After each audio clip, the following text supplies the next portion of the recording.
have to look at your, that, and it's very devastating, you have to look at that from a different perspective, as in, looking up to why, asking God, what he did, but he did it for a reason. But he didn't do it to hurt you and to shut you up. So, any more? Is there any more questions?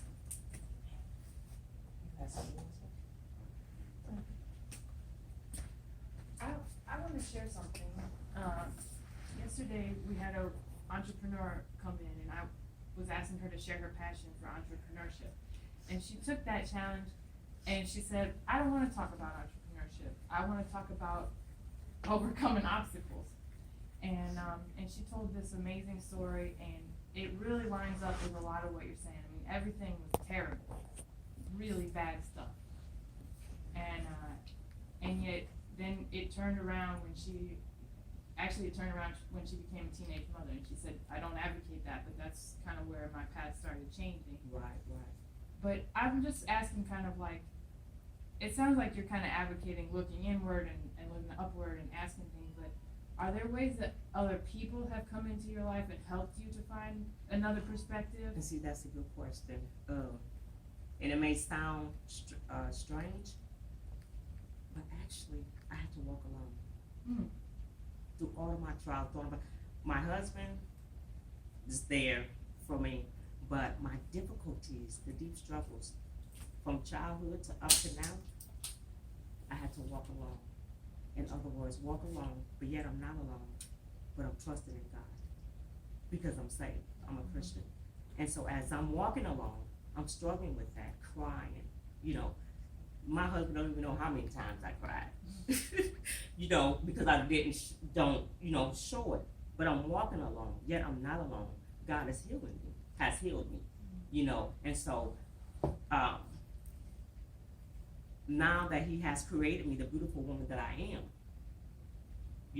I identify obstacles that come my way. When they come my way, I'm able to identify them, and I'm able to deal with it, right there.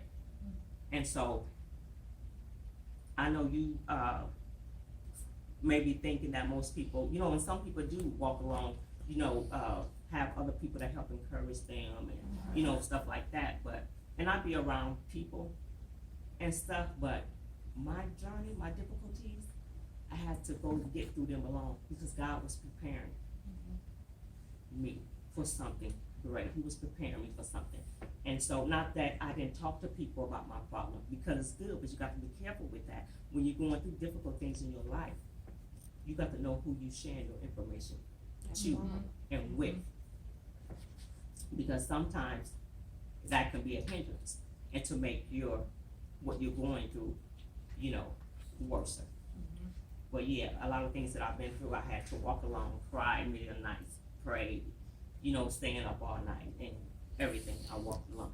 Not that I didn't share some things with some people, but only them people know. But yeah. That's interesting. And it's not easy, because you feel like you're so alone. You want people there, but you can't trust them, with your information. You know what I'm saying? I'm trying to get over something, and I'm trying to maneuver to become a better Cynthia, to become a better person, but I can't trust you with my information. I can't dialogue with you, because that may make things worse. So you got to be careful. And I don't mind about walking alone, as long as I got God with me to help me and to mature me.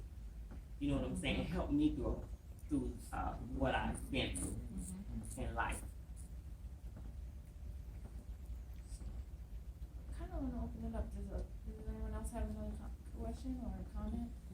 Oh, by the way, that's my mom, Elizabeth. Hi.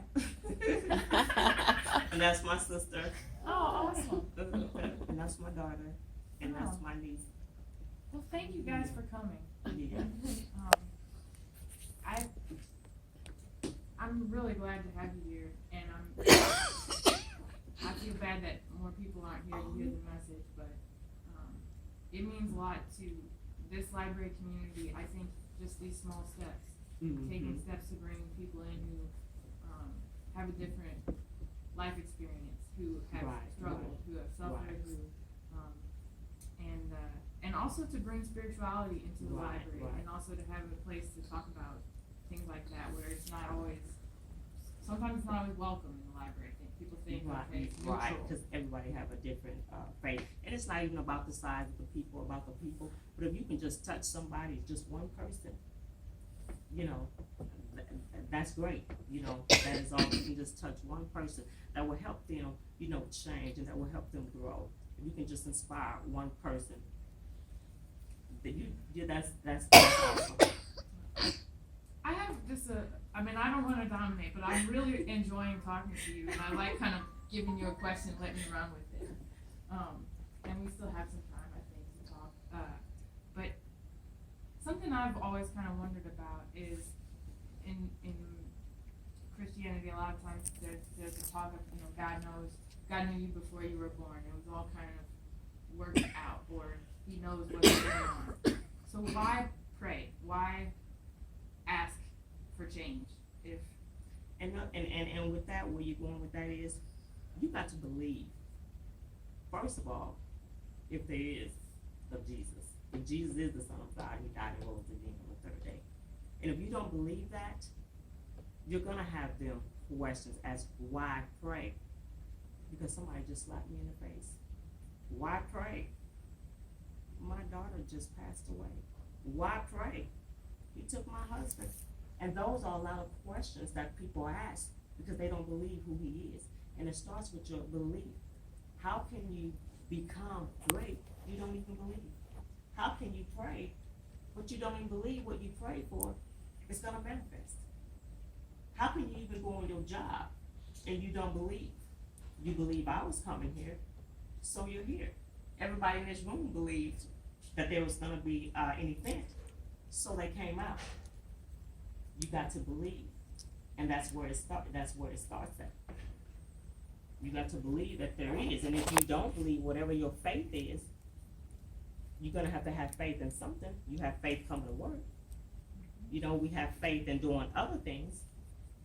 It all depends on your faith. And things happen. We're not gonna be here, and when you ask that question, you have to look at it as, we're not gonna be on this earth forever. Hello. You know, so Hello? you got to believe that there's At the library, see, I told you. another Remember I told you the other day? higher power. The new one, the somewhere. new one, When we all die, we're all gonna leave the this new earth. one.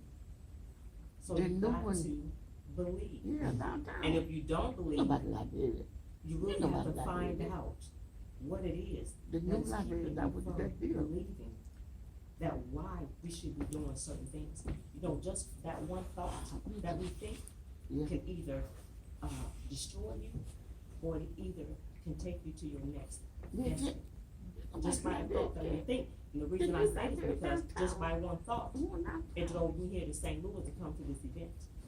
Just by the thought that we The new one. thought, that one thought, Okay. we are all here.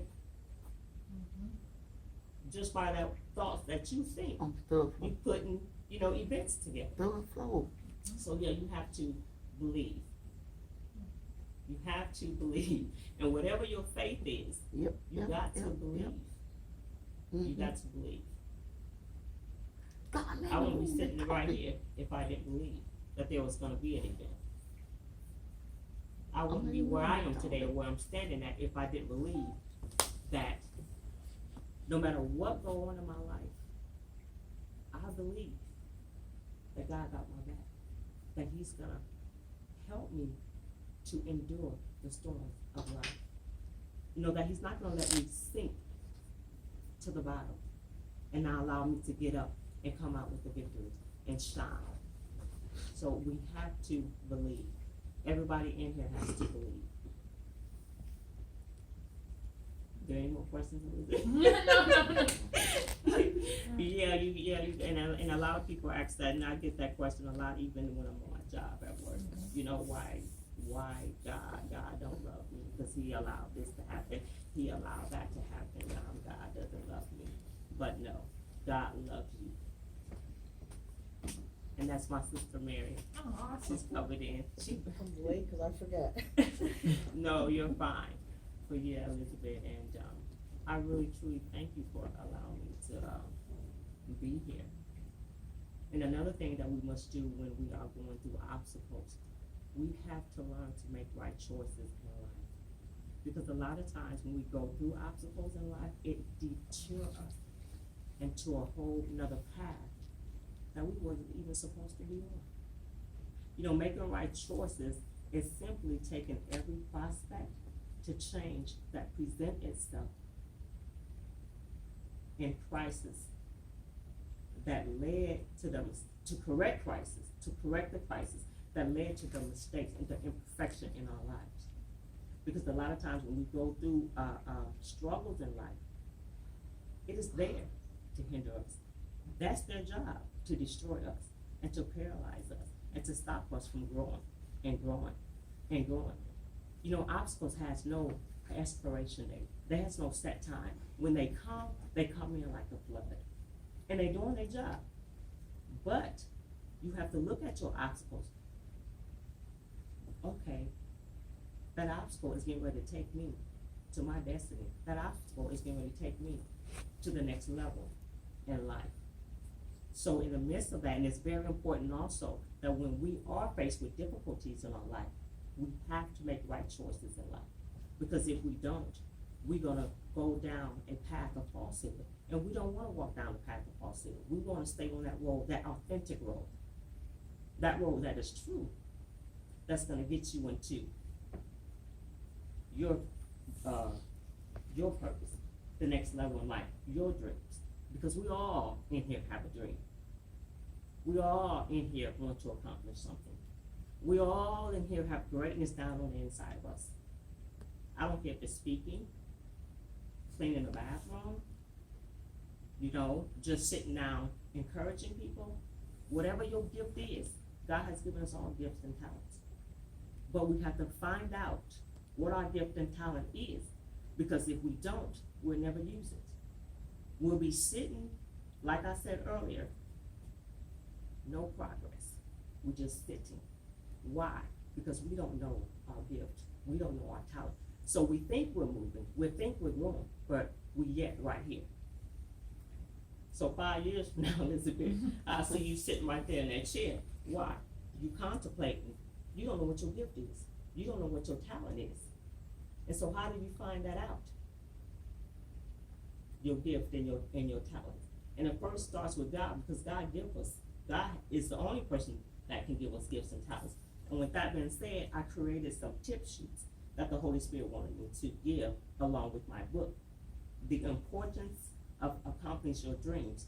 There's 10 things that you have to find out in order to know what your gift is. If not, how can you be productive?